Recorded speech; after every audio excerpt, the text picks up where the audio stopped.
This is CBN NewsWatch. Hello, everyone. Thank you so much for joining us for CBN NewsWatch. I'm George Thomas. President Trump finally gives way to a smooth transition of power. However, he says he's still contesting the elections with his various legal battles underway.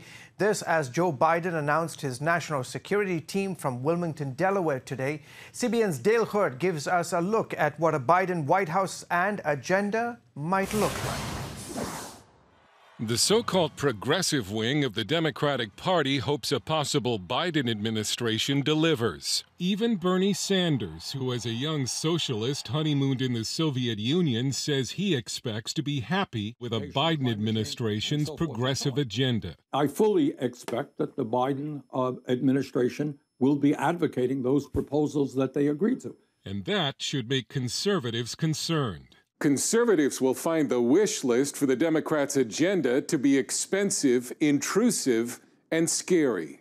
Terry Jeffrey, editor-in-chief at CNSnews.com, has studied Joe Biden's campaign promises. He is proposing really to be a radical president.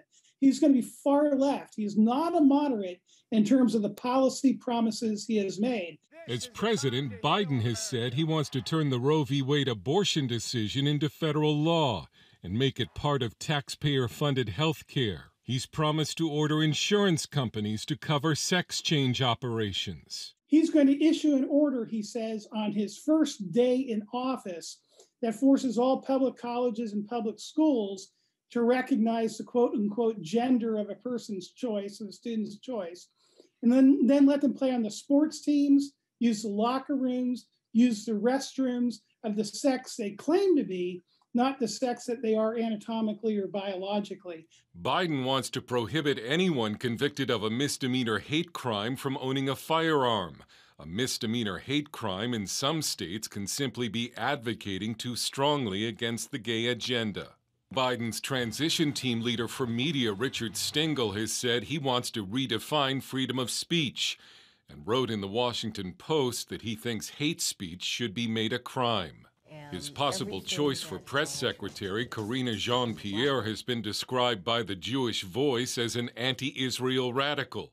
The election results are still being disputed, and Biden may not get much of anything through Congress, but he could still do a lot through executive orders. I think that Vice President Biden campaigned on an incredibly progressive and aggressive agenda. He's going to make good on those commitments. Conservatives who voted for Joe Biden because they didn't like Donald Trump could be very surprised by the far-left agenda they helped install in the White House. Dale Hurd, CBN News.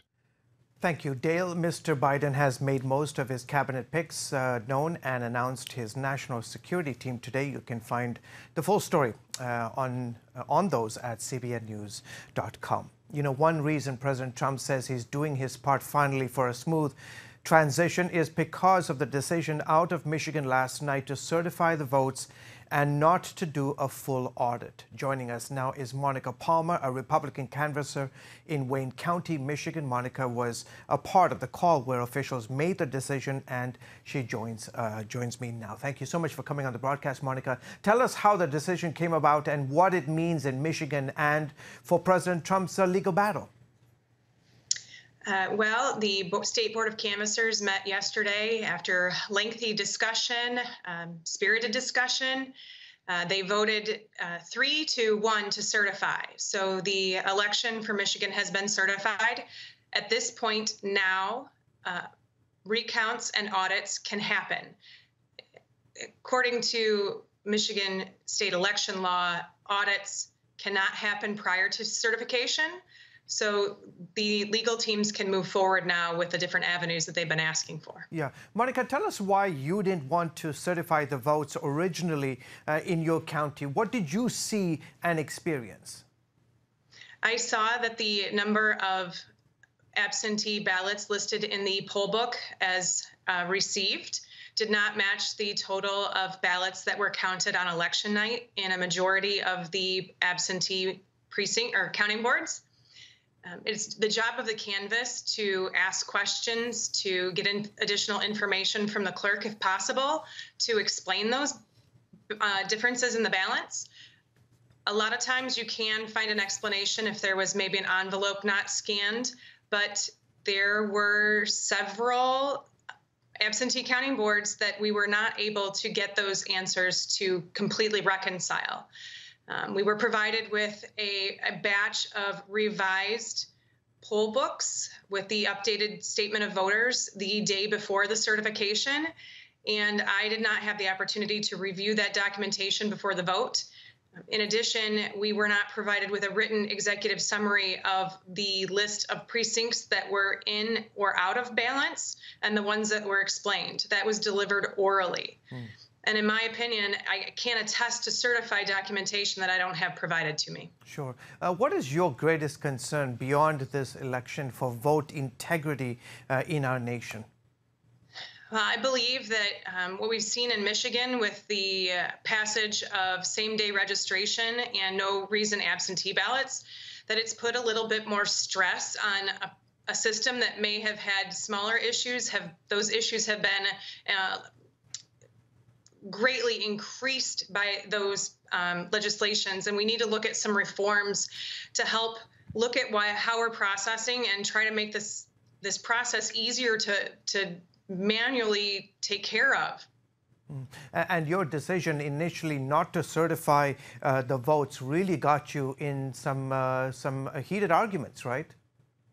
Yes, absolutely. Met with a lot of resistance with the race card. Heated public comment for sure, and followed by threats online and via text and email, you name it. Yeah. Have those continued, those threats continued, or have they simmered down now? They continued for a few days. I did a press conference late last week, and after that press conference, a swarm of positive support started to come through, and the negative is still there, but it's not quite as loud or graphic or violent as it was previously. Yeah. Okay. Monica Palmer, thank you so much for coming on the broadcast. Appreciate it. Thank you. You're most welcome. Despite a rise in COVID-19 cases and warnings from the Centers for Disease Control, many Americans are traveling this Thanksgiving holiday, but it is nowhere near the normal levels of holiday travel. The TSA reports it screened more than 3 million people at the nation's airports in recent days. That is, of course, less than half the number of people who flew this time last year. Americans apparently heeding health officials' plea to stay home for the sake of higher-risk family members. We definitely do not want to see Thanksgiving family get-togethers be Christmas family funerals. Meantime, AstraZeneca is the third drug maker to announce its COVID vaccine is showing promising results, up to 90% effective. This as Pfizer filed its FDA application for emergency use authorization for its vaccine back on Friday, and Moderna is expected to follow suit. Operation Warp Speed's chief scientific advisor believes the first vaccinations could come by mid-December. With the level of efficacy we have, 95%, 70% or so of the population being immunized would allow for true herd immunity to take place. That is likely to happen somewhere in the month of May. As we all know, the virus does not discriminate. Celebrities, politicians, even the President of the United States contracted the disease. Christian leaders like Tony Perkins and Greg Lowry have also come down with it. So what helped them to choose faith over fear in their fight? CBN's John Jessup has a story. So we give you all the praise and we give you all the glory. The Apostle Paul encouraged New Testament believers not to be anxious, but to pray. I just want to thank everybody for all your prayers, though, because it really has been an incredible period of time. It's one way Christians have been waging a fight against the coronavirus. For others, the battle is personal. Well, I did contract coronavirus back in July. Tony Perkins with the Family Research Council tells CBN News the virus hit his entire family last summer.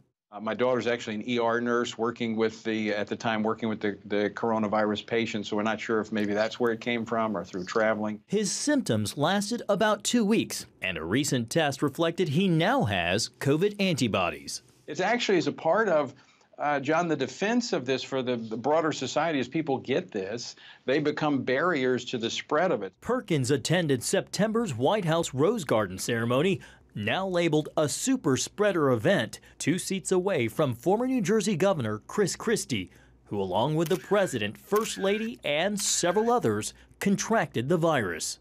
You may have heard that I've tested positive for COVID-19. Also there, Harvest Christian Fellowship pastor Greg Laurie, who made this impassioned plea in a video he sent to CBN News. I just wish at a time like this we could not politicize something like this and show compassion to people that are struggling with this. It's real. Perkins and others now say it's time for the church to go on the offensive. This is a moment for us where we need to be leading, and quite frankly, I don't think we've done a really good job of it. Again, I understand this is serious. I understand people have died from this, but people have died from other things. We live in a dangerous world. We cannot hide. We have to stand with common sense, taking the necessary precautions. At a recent rally called Freedom Sunday, Christian leaders urged fellow believers to choose faith over fear and to take a stand and resume in-person worship. We cherish the church's right in America to gather. But how many know that we've been essential for 2,000 years? And all the more with the pandemic, we need to be the first responders as believers. A practice that pits public safety against the First Amendment right to worship, now being challenged in the courts. Still, to the faithful, prayer is an indispensable weapon in the fight against COVID, also affecting San Antonio pastor John Hagee, who didn't attend the Rose Garden event, but was at the White House earlier. As it is a reality in our lives, we also have a promise that we serve a God who is a healer. Prayer, an effective tool people of faith see as a line of defense. John Jessup, CBN News. Coming up, the latest on the potential for another peace deal with the Abraham Accords. This time, it could be between Israel and Saudi Arabia. Hey, if you're tired and exhausted all day, you can't think clearly, and you really just need a cup or even a pot of coffee to get through your day, then join me, Dr. Josh Axe, for this new series where I'm going to teach you how to transform your diet and use essential oils and supplements to get a better night's sleep. Wake up to your best life. Call 1-800-700-7000 to get your free DVD or booklet of Protect Your Sleep today. It's about the competition. I kind of put that pressure on myself, and I think people had expectations. It's about overcoming. We use this phrase all the time, keep chopping, keep practicing hard. It's about going the distance. You know, I think as a father, it's my job, to lead. Just be the best husband and father I can be. Watch Going the Distance with Sean Brown Saturday night at 7:30 on the CBN News Channel. Orphans Promise is committed to loving and serving at-risk children, to helping keep families together, and to creating opportunities for strong and sustainable communities around the world. We're working in over 60 countries around the world, and with your help, we can do even more. There's an old African proverb I love that says, if you want to run fast, run alone. But if you want to run far, run together. At Orphans Promise, we want to run far so we can touch the lives of as many orphaned and vulnerable children as possible. But we don't want to go alone. We're out to change the world, one child, one family, one community at a time. Will you join us?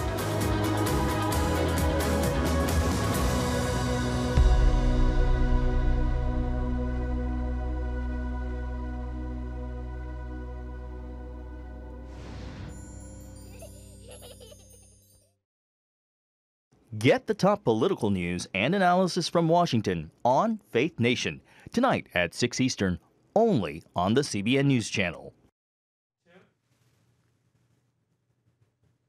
And welcome back to the CBN News Channel. You are watching it right here from Virginia Beach, Virginia. Turning to the Middle East, could a historic peace deal between Israel and Saudi Arabia be in the works?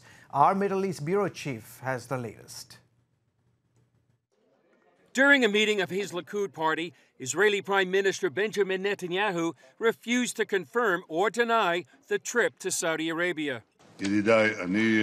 My friends, I have never addressed such things along the years, and I will not start with that now.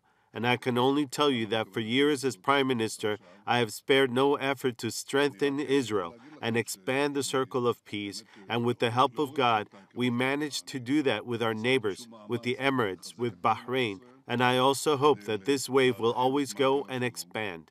U.S. Secretary of State Mike Pompeo did visit Saudi Arabia and met with the Crown Prince, but a Saudi official denied any Israelis were present. No such meeting occurred. The only officials present were American and Saudi. Despite the denial, Joel Rosenberg on his news site, All Israel News, said his sources confirmed the meeting. Rosenberg has organized 2 meetings with Crown Prince Mohammed bin Salman and U.S. evangelical leaders. Rosenberg wrote, "We should be cautious in drawing any hasty conclusions that the Saudis are ready to seal a formal peace deal. But a meeting with Netanyahu could be seen as the first of many steps toward negotiating such a deal. There is a case, however, for moving quickly. Joe Biden has threatened to reassess the U.S.-Saudi alliance, which has grown strong under President Trump. President Trump has said a number of times the Saudis would eventually sign on to the Abraham Accords, the agreements a few months ago between the Israelis and Arab nations. Earlier this year, Rosenberg told CBN News what it would mean if the Saudis normalized relations with Israel and came to Jerusalem. It would be historic if the Saudis, who are already starting to warm their relations with Israel, but if they decided that the king or the crown prince or one of their major leaders was to come here, you would be covering it, and it would be huge. It would be an epic-making moment. On Sunday, a flight tracking website showed a plane flew from Tel Aviv to Neom, Saudi Arabia. CBN News has visited Neom in northwest Saudi Arabia, which they plan to be a city of the future.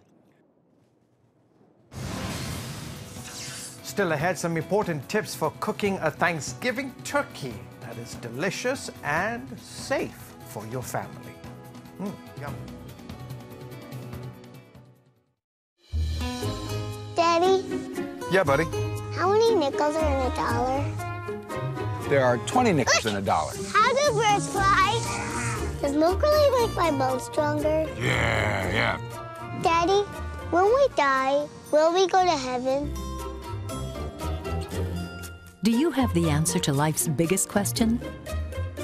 Call the 700 Club. We'll help you find answers to the important questions life brings your way. Watch breaking news, in-depth exclusive stories and programs from health to entertainment you won't find anywhere else. The CBN News Channel, a perspective you can trust. Enjoy credible news reporting from around the world. Discover inspiring programs and stories of hope, all in one place from a Christian perspective. The CBN News Channel, a perspective you can trust. To watch the CBN News Channel, download the app or visit cbnnewschannel.com. Hello, I'm Dr. David Perlmutter, board-certified neurologist and #1 New York Times bestselling author. Wouldn't it be great to boost your energy, eliminate brain fog, and even reverse brain disease? Well, you can, and I'm going to show you how, along with some of the world's most well-respected brain experts, in this DVD, Protect Your Brain. Get Protect Your Brain, a free DVD only from the Christian Broadcasting Network, featuring experts on the cutting edge of neuroscience and brain health. No matter how many times you've failed in the past, you really can do this. In Protect Your Brain, you'll discover simple strategies to keep your brain young and healthy. Improve your memory. Discover the gut-brain connection. In Protect Your Brain, get your free copy at cbn.com or call 1-800-700-7000. If you want to improve the quality of your life, get the DVD Protect Your Brain and get it today. Check out the CBN News Daily Rundown podcast each weekday with me, Caitlin Burke. Click on the show tab at cbnnews.com where you can listen and subscribe. Welcome back. The Thanksgiving turkey is not an easy one to prepare. Trust me, I know. We want to make sure everyone has a safe holiday. So Lori Johnson tells us how to avoid some hazards that can accompany your turkey dinner. Although it may look safe, your Thanksgiving turkey could be contaminated with salmonella. Dr. Philip Snyder says for most people that would ruin their holiday weekend, but for others it can be deadly. People usually develop diarrhea, fever, abdominal cramps, and they will start to feel just flu-like symptoms. And most people will get through these just fine in 4 to 7 days. People who are very young, like infants or young children or elderly individuals or somebody with a compromised immune system, they will have a harder time fighting the infection. Salmonella is found in raw turkey. Chef David Miller is an instructor at the Virginia Culinary Institute. He says turkey should be thawed in the refrigerator, not at room temperature. If you have to rush it, the best way to do it is under cool running water in the sink, so the turkey is covered but the water stays running the whole time. The water should be draining. Put your bird on a pan in the fridge because the raw juices can infect everything they touch. Something to keep in mind while you're preparing it. So after you're handling a raw bird, you need to make sure that then the surfaces are cleaned, your knives are cleaned, and you wash your hands real thoroughly before handling anything else. To kill bacteria, use soap. Or to be most cautious, mix a tablespoon of bleach into a gallon of warm water. And use paper towels because sponges can be a breeding ground for bacteria. No offense to Grandma, but the old-fashioned way of cooking turkey for a long period of time at a low temperature just isn't safe because it doesn't kill any bacteria that might be in it. The oven should be at least 325 degrees. Cook the turkey until it reaches 165 degrees at the innermost part. Most chefs do not recommend stuffing a turkey because by the time the stuffing reaches 165 degrees, the rest of the turkey is overcooked. Now, when it comes to Thanksgiving leftovers, beware of a different kind of bacteria, E. coli. Anytime you get a foodborne illness, it will take anywhere from 12 to 72 hours to know that you're starting to get the symptoms. So oftentimes it's very difficult to know when it is a foodborne illness versus a viral infection that can give you intestinal symptoms. The bacteria danger zone is between 40 and 140 degrees. So make sure your fridge is cool enough and get those leftovers in there within 2 hours, separating any big dishes into small containers. Then eat or freeze those leftovers within 4 days. When talking about turkey safety, be very careful if you're deep frying it. Although it's become a very popular way to cook Thanksgiving dinner with lots of hot oil and an open flame, it can also be very dangerous. Overfilling the turkey fryer is the most common mistake. To prevent this, first test with water how much oil you'll need. Don't put your fryer in a garage or up against a wall. And make sure your turkey is completely dry and defrosted before you slowly place it in the oil. Fire Chief Tim Riley says Thanksgiving is the peak day for home fires. Should always have gloves, should always have eye goggles. You should never be on the deck. You should never be inside. Have a stable platform and be familiar with the operation of your turkey fryer. There is one exception to the outdoor-only rule. That's if you're using a fryer specifically designed for indoor use. And regardless of how you're cooking your turkey, if you get a minor burn, put it under cool water. Do not put ice or butter on it. If the skin does break, make sure and keep that area covered to prevent a secondary infection and put an antibiotic ointment on there. Some people are sensitive to Neosporin, so we do recommend you use a Polysporin.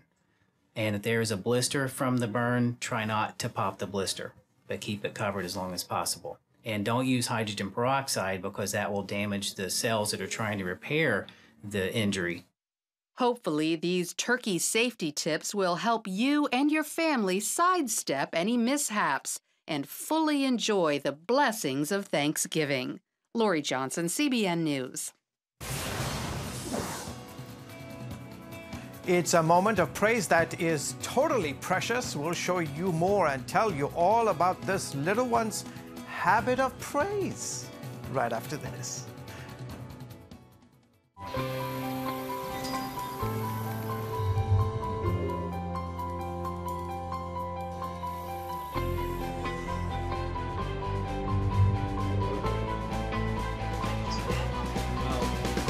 I am Region's first ROTC graduate student.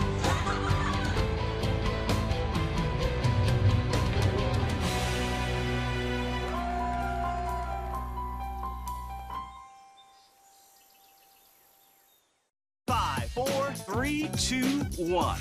I'm Ephraim Graham. Welcome to Studio 5. Get on it. All that's new and now in the world of uplifting entertainment with celebrity interviews. There's a higher contribution I will make. Musical performances. I'll give you my best praise. Plus movie and TV news. See it and be uplifted. On Studio 5. Every Wednesday at 5 p.m. Eastern at cbn.com/Studio 5.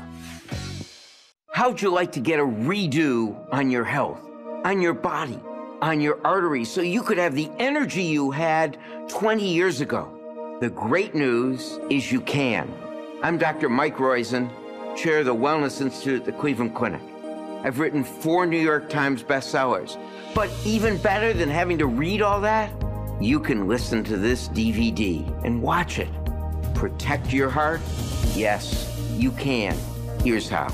Go to CBN.com or call 1-800-700-7000 for your free copy of Protect Your Heart. Let the medical experts show you their new discoveries on how to avoid heart disease and even reverse it. Easy steps to uncover the hidden dangers in your medicine cabinet, reduce stress, and get a complete do-over for your health. Call 1-800-700-7000. That's 1-800-700-7000. Or go to CBN.com to claim your free copy of Protect Your Heart.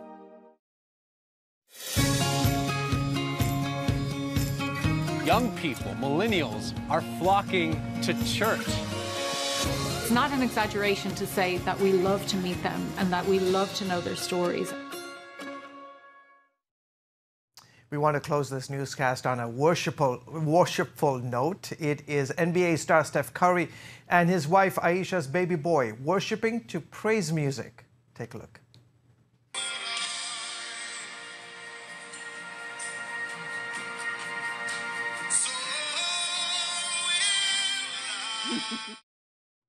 So cute. Aisha captured the moment and posted, "We listen to this almost every night before bed. Cannon says he's worshiping and makes whoever is in the room do it as well.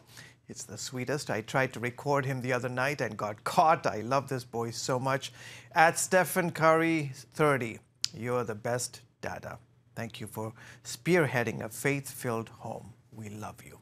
That is so cool. Awesome. Well, folks, that's it for this edition of CBN NewsWatch. Remember, you can find more of our news programs on the CBN News Channel anytime or online at cbnnews.com.